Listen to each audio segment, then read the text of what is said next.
உதயநிதி ஸ்டாலின் வந்து இந்த கைது நடவடிக்கை நடந்தது. என்ன கேஸ் தம்பி? சும்மா சொல்லுங்க, என்ன கேஸ்ல? பொம்பளை கேஸ்ன்னு சொல்லணுன்றது. பெண்கள் கேஸ் வாங்கியிருக்கிறாரு, அதனால தான் சட்டமன்றத்தில் ஒரு மார்க்கமாக உட்காந்துருக்கிறாரா அப்படின்னு கேட்டாங்க. பேசினா அதை வேற சொல்லிடுவாங்களோ அப்படின்ட்டு. இல்லை சார், இப்போ இந்த கைது மூலியமா வந்து உதயநிதி ஸ்டாலின் வந்து திமுக வந்து ஒரு மாபெரும் பெரும்பான்மையாக பெண்கள் கேஸ் வாங்கினதுக்கா? இல்லை இல்லை, பெண்களை அவதூறமாக கேஸ் வாங்கினதுக்கு மாபெரும். அன்னைக்கு ஸ்டாலின் வாங்கின கேஸு நிஷா கேஸு, இவர் வாங்கின கேஸு த்ரிஷா கேஸா? போட்டி வந்து விஜய் வர்சஸ் உதயநிதி ஸ்டாலினா வந்து இனி வரும் காலங்களில் பெண்களை அவதூறா காலங்காலமாக பேசி யார் அதிகமாக கேஸ் வாங்குறாங்கன்றது அவங்களுக்குள்ள, திமுகக்குள்ள தான் கேஸ், அவங்களுக்குள்ள தான் போட்டி. இன்றைக்கும் தளபதி பார்த்து ஒன்று மன்னிச்சு விட்டதுனால தான் சட்டமன்றத்தில் உட்காந்துருக்காங்க. யார்? உதயநிதி. அதே மாதிரி விஜய் சாருக்கு போட்டியா இன்னொரு நடிகர் வந்து தமிழ் சினிமாவில் வந்து வராரு, தனுஷ் சார். இப்போ நேற்று தினம் வந்து ஒரு அறிவிப்பு ஒன்று வந்துருக்கு. பவர் ஸ்டார்னு ஒரு ஆள் இருந்தாரு, அவர் கூட கட்சியாக இருந்து போகிறீங்க போட்டியான்னு சொல்லி. அது சார், பவர் ஸ்டாரும் தனுஷும் ஒன்றா சார்? எல்லா வானிலை மாற்றங்களுக்கும் பெஸ்டா இருக்கும் இந்த ரூபில் எக்ஸ்பிளைன்ஸ். மருத்துவம் முதல் பொறியியல் வரை உங்கள் கனவுகளுக்கு சரியான முகவரி Indira group of educational institutions. Call 9841385858. Holidays-nale, adu namma GT Holidays da. You know you are special when you're with GT Holidays.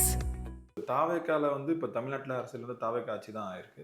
முதல்வர் விஜய் அவர்களுடைய இந்த செயல்பாடுகள் வந்து நல்லா இருக்கு. ஆனால் தாவேக்கால இருக்க அமைச்சர்களுடைய இந்த செயல்பாடுகள் வந்து சில இடங்கள்ல வந்து சரியா இல்லை. இதனால இந்த அமைச்சரவை மாற்றம் நடக்கும் வந்து சொல்றாங்க. அதுக்கான வாய்ப்பு இருக்கா சார்? இல்லை, உங்கள்கிட்ட யாரும் ரகசியமாக சொல்லியிருக்காங்கன்னு இந்த மாதிரி நினைக்கிறேன். செய்திகள் வருது சார். சார், ரகசியம் கேட்குறீங்க, எல்லாருக்கும் இப்போதான் போயிட்டு இருக்கு. என்னன்ட்டு தம்பி, தளபதி விஜய் அவர்கள் கரூர் விவகாரம் குறித்து சிபிஐ அலுவலகத்தில் அமர்ந்திருக்கார். அவரிடம் இந்த கேள்வி கேட்கப்பட்டது, விஜய் அவர்கள் இந்த பதில் சொன்னாங்கன்னு எல்லா செய்தி சேனலும் போட்டால் ஒரு 10% செய்தி சேனல் தவிர்த்து. உண்மையா? செய்தியில் வருதுன்றதுக்காக அது உண்மையா? ஸ்டாலின் அவர்கள் போன ஆட்சியில் அவர் பேசினார், கொடுத்த வாக்குறுதிகளை 90% நிறைவேற்றி விட்டேன், 99 ஞாபகங்களா அப்படின்னு அவர் பேசினார். உண்மையா? மக்கள் மகிழ்ச்சியாக வாழ்கிறார்கள், எங்களைத்தான் மீண்டும் வந்து தேர்ந்தெடுக்க போகிறார்கள். உண்மையா? இப்போ ஒரு செய்தியில் வருதுன்றதுனால இது உண்மை கிடையாது தம்பி. உண்மையா இல்லையான்றதெல்லாம் வந்து நம்ம தான் பகுத்தறிஞ்சு தெரிஞ்சுக்கணுமே தவிர. புரியுது சார். இப்போ அதே மாதிரி வந்து இந்த சட்டமன்றம் வந்து ரொம்பவே ஒரு தாவேக்காக்கு ஒரு மாசான ஒரு சட்டமன்றமாக தான் அமைந்திருக்கு. தொடர்ந்து வந்து இந்த தமிழ்நாட்டு மக்களுக்கு வந்து ஒரு நல்ல விஷயங்களை வந்து விஜய் சார் வந்து தொடர்ந்து செஞ்சுட்டு இருக்காரு. தமிழ் தாய் வாழ்த்துக்கு வந்து அந்த தீர்மானம் போட்டது வந்து ஒரு பக்கம் ஆதரவு நிலைப்பாடு நிறைய பேர் எடுத்திருந்தாங்க, இன்னொரு பக்கம் அதுவே ஒரு விமர்சனமாக வந்து மாறிட்டு இருக்கு. நம்ம தமிழ்நாட்டில் நம்ம தமிழ் தாய் வாழ்த்து பாடுறதுக்கு ஒரு தீர்மானம் போட்டு தான் பாட வைக்கணும் அப்படின்னு ஒரு விமர்சனம் வருது. இது எப்படி? அதை இவ்வளோ நாள் நீங்கள் செய்யலை, இவ்வளோ நாள் வந்து நீங்கள் யாரும் செய்யலை. நீங்கள் வந்து ஒரு தீர்மானம் போட்டு நம்ம கொண்டு வரணும் பொழுது நம்மளுடைய உரிமையை நம்ம தானே தம்பி நிலைநாட்டணும். அப்போ தீர்மானம் போடுறதுல என்ன தவறு இருக்குது? இது என்ன ஒரு பேச்சு? அதே மாதிரி நீங்கள் சொன்னீங்க அமைச்சரவையில் மாற்றம் ஏதாவது நிகழ வாய்ப்பு இருக்கான்ட்டு.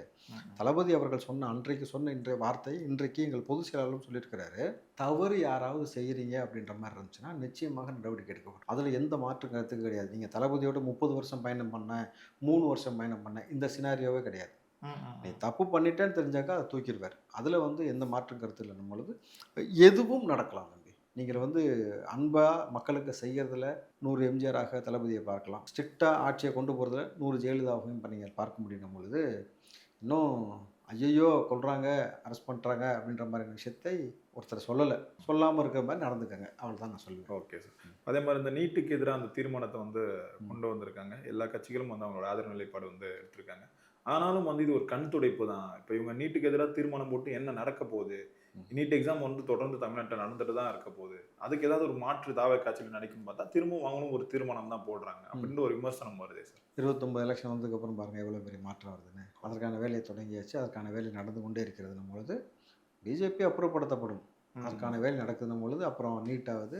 அதே மாதிரி இந்த போதை இல்லாத ஒரு தமிழ்நாட்டை உருவாக்கணும்னு சொல்லிட்டு விஜய் சார் ரொம்பவே வந்து மும்முரம் காட்டிட்டு இருக்காரு. இன்னைக்கு கூட நம்ம பேசிட்டு இருக்க இந்த நேரத்தில் கூட ஒரு மீட்டிங்கில் போயிட்டு பேசியிருந்தாரு. எப்படியாவது வந்து தமிழ்நாட்டில் இந்த போதைப் பொருள் இல்லாமல் உருவாக்கணும்னு ஒரு நிலையில தான் முதலமைச்சர் இருக்காரு. ஆனாலும் இன்னும் சில இடங்கள் வந்து இந்த போதைப் பொருள் வந்து சரளமாக வந்து கிடைச்சிட்டு தானே சார் இருக்கு. திமுக இன்னும் முழுசாக ஒழிக்கல. இல்லை சார், போதைப் பொருள் இருக்கிறதுக்கு வந்து திமுக தான் காரணம் சொல்லுது. ஜாஃபர் சாதிக் தான் காரணமாக இருந்தாருக்கான சாட்சி போதும் உங்களுக்கு. தமிழ்நாட்டுக்குள்ள மெத்தை வித்துட்டவன் யாரு? மெத்துன்ற ஒரு விவகாரத்தை சர்வதேச லெவலில் கடத்தினது யாரு? திமுகவுடைய அயலக பிரிவில் போட்டு வச்சு உதயநிதி ரொம்ப நெருக்கமாக இருந்த நபர் தான். உதயநிதிக்கு முன்னாள் முதலமைச்சர் ஸ்டாலினுக்கும் ஒரு பொக்கே செக்கெல்லாம் கொடுத்தான். அவனுடைய பணத்தில் தான் வந்து நீங்கள் பார்த்தீங்கன்னா கிருத்திகா உதயநிதி அவர்கள் ஒரு படத்தில் வந்து வேலை செய்தார்கள் தரவுகள் பார்த்துடும் பொழுது அமீர்லாம் அவர் கூட தான் சேர்ந்து ட்ராவல் பண்ணாடும் பொழுது உங்களுக்கு பல விஷயங்கள் நம்ம பார்க்கும் பொழுது இப்போ போதையை முற்றிலுமாக ஒழிக்காமல் யார் ஊக்குவிச்சா இது வரைக்கும்? இன்னைக்கு திடீர்னு 2 மாசத்துல முளைச்சிருச்சா போதை? இப்போ அவங்களால தானே உள்ளே கொண்டு வரப்பட்டது, அவங்களால தானே வந்து கண்காணிப்பு பெருசாக இல்லாமல் குறையப்பட்டது. அவங்களுடைய ஆட்சி தானே 2 முறை கள்ளச்சாராயம் மரணம் நடந்துச்சு. போதை, கள்ளச்சாராயம் மரணம், அப்படின்னு ஹெராயின், கஞ்சா, மெத்து எல்லாமே அந்த ஆட்சியில் இருக்கணும் பொழுது அதை ஒழிக்க வேண்டிய கடமையும் பொறுப்பு முதலமைச்சர் இருக்கணும் பொழுது மாணவன் மத்தியில் நின்று இன்றைக்கி பேசியிருக்காரு, உறுதிமொழி ஏற்றிருக்கிறாரு. கிட்டத்தட்ட 600 கோடிக்கு மேலே அதுக்காக பணம் ஒதுக்கப்பட்டிருக்கு. தனியாக அதுக்கு சிறப்பு படை வந்து தனியாக உருவாக்கணும்னு சொல்லிட்டு அதற்கான நிகழ்வு நடந்துக்கிட்டும் பொழுது போதை நிச்சயமாக தமிழ்நாட்டிலிருந்து ஒழிக்கப்படணும். அதை சொல்லாமலேயே முதல் கட்டமாக 717 டாஸ்மார்க்கை மூடி இருக்கிறதா இருக்கட்டும், அடுத்தடுத்து மாணவ பிள்ளைகளை வந்து விளையாட்டிலையும் கல்வியிலையும் அரசியலையும் ஈடுபடுத்துவதற்கான எல்லா வேலையும் எல்லா தரவுகளும் செஞ்சுக்கிட்டு இருக்கிறோம். இன்றைக்கி சட்டமன்றத்தை வந்து மாணவ பிள்ளைகள் நல்லா யோசிச்சு பாருங்கள். பப்ஜி விளையாடுற கேமாக இருக்கட்டும், அவன் பாட்டுக்கு சினிமா பார்த்துக்கிட்டு அவன் பாட்டுக்கு எதோ பண்ணிட்டு இருந்த அத்தனை நபர்களும் இன்றைக்கி வந்து பொதுமக்கள்லேருந்து எல்லா நபர்களும் சட்டமன்றத்தை பார்த்து அரசியலை பற்றி பேசி டே டு டே அரசியலுக்குள்ளே நடக்கக்கூடிய விஷயத்தையும் சட்டமன்றத்துக்குள்ளே நடக்கிற விஷயத்தையும் காமன் பீப்புள் உட்காந்து பேசுகிறாங்க. எவ்வளோ பெரிய மாற்றம் நீங்கள் புரிஞ்சுக்கிச்சா? அரசியலை வந்து இங்கே அரசியல் பேசாதீர்களே டீ கடைகள் முன்னெல்லாம் எழுதி போட்டிருப்பாங்க. அரசியலை பற்றி பேசினாலே பயப்படுவாங்க. ஒரு நபரை வந்து தனிநபரை வந்து அரசியல்வாதியை கேள்வி கேட்டாக்கா வெட்டிடுவான் குத்திடுவான்னு பயந்த காலம்லாம் இருந்துச்சு. ஆனால் இன்றைக்கி சேகர் பாபு போகிறாரு, ரொம்ப நேரமாக காத்துட்டு உட்காந்தாரு. அவர் ஆடின ஆட்டம் தெரியும், அவர் பக்தர்கள்ட்ட பேசின பேச்சு தெரியும். போகும்பொழுது சாமானிய பெண் கேட்குறாங்க, நாங்கள்லாம் க்யூவில் நின்றுட்டு இருக்கோம், உன் பாட்டுக்கு வந்துட்டு விஐபி தரிசனத்தில் போனோம், என்ன அர்த்தம் கேட்டாங்களா? அதை ஒருத்தன் வீடியோ எடுக்கிறானா, ஓடி போய் பிடுங்க பார்த்தாரா, உன் ஆட்சியில் ராஜா நீ போ ராஜான்னு போய் ஃபோனை இந்த பக்கம் எடுத்துட்டானா? அப்போது மாற்றம் எந்த அளவுக்கு நிகழ்ந்து பாருங்கள். நீங்கள் நான் தான் மன்னன் மாம்பண்ணேன் அப்படின்னு சொல்லி அந்த ஆணவ போக்கில் திருந்த நபர்களுடைய அந்த ஆணவத்தை அழிச்சிட்டு எல்லா மக்களுக்கும் எல்லாமே கிடைக்கணுன்ற ஒரு விஷயத்தை வந்து தளபதி முன்னெடுக்கிறார் பொழுது அதற்கேற்ற பெரிய மாற்றம் நடந்து கொண்டிருக்கணும் பொழுது இந்த மாற்றம் தான் நமக்கு தேவைப்பட்டுச்சு. இத்தனை ஆண்டு காலமாக லஞ்சத்தை ஒழிக்கவே முடியாதுன்னு சொன்ன ஒரு விஷயம் தம்பி, சத்தியமாக யாருமே நம்பலை. நீங்கள் நானும் பலமுறை பேசியிருக்கோம், நம்பணுமா? இந்த லஞ்ச லாபணியத்தை ஒழிக்க முடியும்ன்றது நம்பணுமா? காமராஜரை மறுபடியும் பிறந்து வந்தாலும் சாத்தியப்படாதுன்னு சொல்லி தான் எல்லாம் நம்பிக்கிட்டு இருக்கும் பொழுது தளபதி எடுத்த இனிஷியேட்டிவ் இருக்குல்ல, ட்ரமாட்டிக்கான இனிஷியேட்டிவ். எல்லா ஸ்டேட்டும் இதை பற்றி பேசுகிறாங்க தம்பி. எல்லா ஸ்டேட்டும் இதை குறித்து தான் பிரதானமாக பேசுகிறாங்க. ஒரு ஸ்டேட்டில் கவர்மெண்ட் ஆஃபீஸில் காசு வாங்க பயப்படுறான், காசு வேணான்றான், ஆவணங்களை மட்டும் கொண்டு வாங்க பணத்தை கொண்டு வராதீங்கன்னு சொல்லி போஸ்ட் ஓட்டுறான். அப்படின்னும் பொழுது எவ்வளோ பெரிய ஒரு மாற்றத்தை நிகழ்த்திருக்காரு. இந்த மாற்றம் தான் எங்கள் ஸ்டேட்டுக்கு வேணும்னு கேட்குறாங்க. ஸோ அந்த அளவுக்கு ஒரு பெரிய இம்பேக்டபுளான ஒரு ஆட்சியை கொடுத்துட்டு இருக்காருன்னும் பொழுது இந்த மாற்றம் தானே பெரிய மாற்றம். இப்போ அதே மாதிரி இப்போ உதயநிதி ஸ்டாலின் வந்து இந்த கைது நடவடிக்கை நடந்தது சார், சம்மன் கொடுத்து விசாரணைக்கு தான் கொண்டு போனாங்க. அது பெரிய அளவில் வந்து ஒரு கைது மாதிரி கொண்டு போயிட்டாங்க. இப்போ இந்த என்ன கேஸ் தம்பி சும்மா சொல்லுங்க, என்ன கேஸ்ல அவதூறு கேஸ் சார்? என்ன அவதூறு கேஸ்? நடிகை குறித்து அவதூறா பேசினது, பெண்கள் குறித்து தெளிவா சொல்லுங்க. அப்புறம் என்ன கேஸ்? நீங்க என்ன கேட்குறீங்க எனக்கு புரியுது சார் நல்லாவே. இல்ல தம்பி மக்களுக்கு புரியணும்ல, என்ன கேஸ்ல அவர் வந்து இது பண்றாங்க சொல்லுங்க. நடந்த கேஸ் போ எஃப்ஐஆர் பதிவு பண்ணது சொல்லுங்க தம்பி. ஊருக்கே தெரிஞ்ச விஷயத்தை ஏன் சொல்லு நீங்க தான் போறீங்க? பெண்கள் குறித்து அவதூறா பேசுனதுக்காக அந்த வழக்கு வந்து அவர் மேல பதிவு செய்யப்பட்டுச்சு. நீங்க என்ன எதிர்பார்த்தீங்கன்னு தெரியுது, பொம்பளை கேஸ்ன்னு சொல்லணும்ன்றது. பெண்கள் கேஸ் வாங்கியிருக்கிறாரு, அதனால தான் சட்டமன்றத்தில் ஒரு மார்க்கமாக உட்காந்துருக்கிறாரா அப்படின்னு கேட்டாங்க. பேசினா அதை வேற சொல்லிடுவாங்களோ அப்படின்ட்டு. இல்லை சார், இப்போ இந்த கைது மூலியமா வந்து உதயநிதி ஸ்டாலின் வந்து திமுகவில் வந்து ஒரு மாபெரும் பெரும் தலைவராக வந்து பெண்கள் கேஸ் வாங்கினதுக்கா? இல்லை பெண்களை அவதூறமா கேஸ் வாங்கினதுக்கு மாபெரும் இல்லை சார். இப்போ இந்த கைது மூலியமா வந்து ஒரு பெரிய தலைவராக வந்து உருவாகி இருக்காரு. என்ன காரணம் வந்து சொல்றேன். இப்போ ஏன் ஏற்கனவே வந்து ஸ்டாலின் அவர்கள் வந்து திமுகவோட தலைவராக இருக்காரு. இப்போ அவருக்கு பின்னாடி வந்து யாருன்னு ஒரு கேள்வி வந்து வந்தது. அப்போ அவங்க குடும்பத்திலேருந்து எல்லாரும் வந்து உதயநிதி ஸ்டாலின் வந்து முன்னிறுத்தினாங்க. ஆனால் அங்கே இருக்க சீனியர் ஆட்கள்லாம் வந்து அதை வந்து ஏற்றுக்க விரும்பலை. அது எப்படி நீங்கள் வந்து இவருக்கு கொடுப்பீங்க? என்ன சொல்ல வரீங்க? அன்னைக்கு ஸ்டாலின் வாங்கின கேஸு மிஸ்ஸா கேஸு, இவர் வாங்கின கேஸு த்ரிஷா கேஸா? அப்படி நான் சொல்ல என்ன சொல்ல வரீங்க? இல்லை சார், இப்போ இந்த கைது மூலியமா வந்து போட்டி வந்து விஜய் வர்சஸ் உதயநிதி ஸ்டாலினா வந்து இனி வரும் காலங்களில் பெண்களை அவதூறா காலங்காலமாக பேசி யார் அதிகமாக கேஸ் வாங்குறாங்கன்றது அவங்களுக்குள்ள திமுகக்குள்ள தான் கேஸு, அவங்களுக்குள்ள தான் போட்டி. நீங்கள் பெண்களை இழிவாக ஆபாசமாக பேசுனீங்க, முதலமைச்சரையும் சேர்த்து ஒரு மாதிரி கேவலப்படுத்துகிற மாதிரியான பேச்சை பேசுனீங்க, உங்களை விசாரணைக்கு தான் கூட்டு போனாங்க. இன்றைக்கும் தளபதி பார்த்து உன்னை மன்னிச்சு விட்டதுனால தான் சட்டமன்றத்துக்குள்ள உட்காந்துருக்கீங்க. யாரு? உதயநிதி அவர்கள். அவர் அன்னைக்கே எஃப்ஐஆர் போட்டு தூக்கி உள்ள வேணும்னு சொன்னாக்கா வச்சிருப்பாங்க. 15 நாள் கழிச்சு தான் நீங்க வெளியில வந்திருக்க முடியும். கரெக்டா?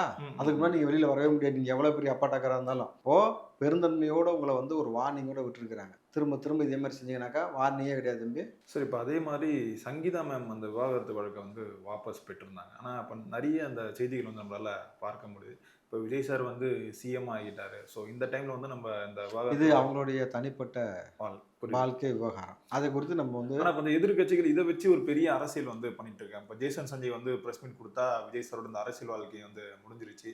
அதே மாதிரி சங்கீதா மேம் வந்து இந்த பிரஸ் மீட் தான் தம்பி, நான் முன்னாடியே தெளிவாக சொல்லிட்டேன். தனிப்பட்ட வாழ்க்கை குறித்து அரசியல் களத்தில் யாருமே பேசுவதற்கான எந்த உரிமையும் கிடையாது. நம்ம சட்டமும் அதை தான் சொல்லுது. தனிப்பட்ட வாழ்க்கை குறித்து நீங்கள் பேசினீங்கன்னாக்கா அது டிஃபமேஷன்லேருந்து பல வழக்குகளை சந்திக்கணும் பொழுது அவங்க பர்சனல் அதை நம்ம கடந்து போகிறது பெட்டர். இல்லாட்டி அப்போ நம்ம அடுத்தடுத்து நிறைய விஷயங்கள் தனிப்பட்ட முறையில் நம்ம எடுத்து பேசினோம்னு வச்சுங்களேன், இவர் ஏன் அதை குடிச்சாரு, இவர் ஏன் அட்மிட் ஆனார்னால நம்ம உட்காந்து பேசிகிட்டு இருக்கிற மாதிரி இருக்கும். அது வேண்டாம்.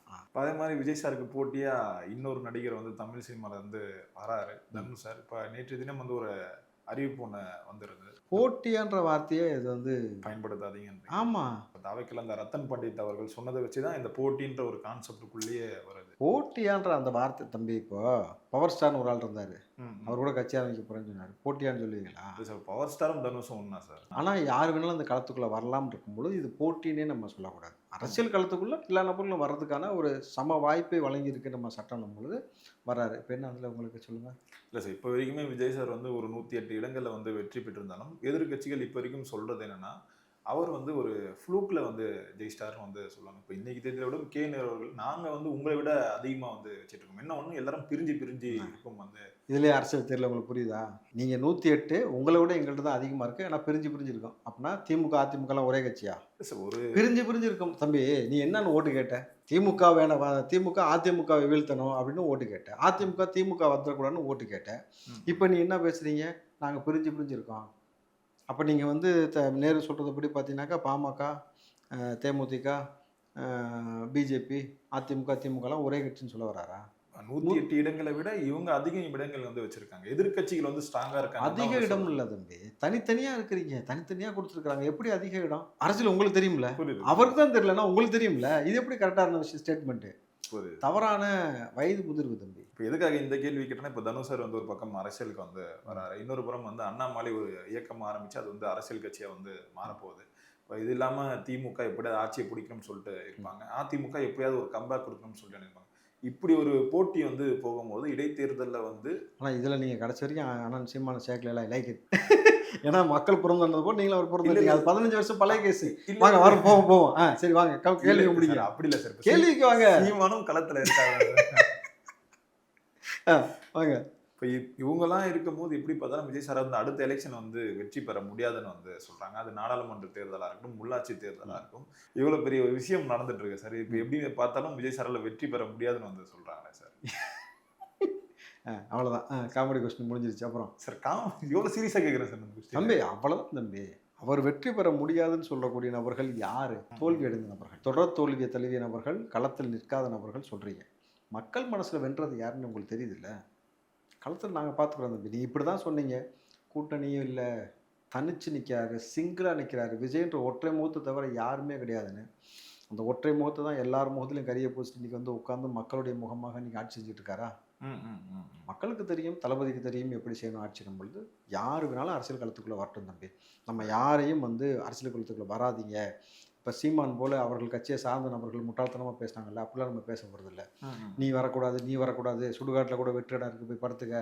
யார் ரஜினி அவர்களை வந்து சீமான் சொன்னார், ஞாபகம் இருக்கலாம் உங்களுக்கு?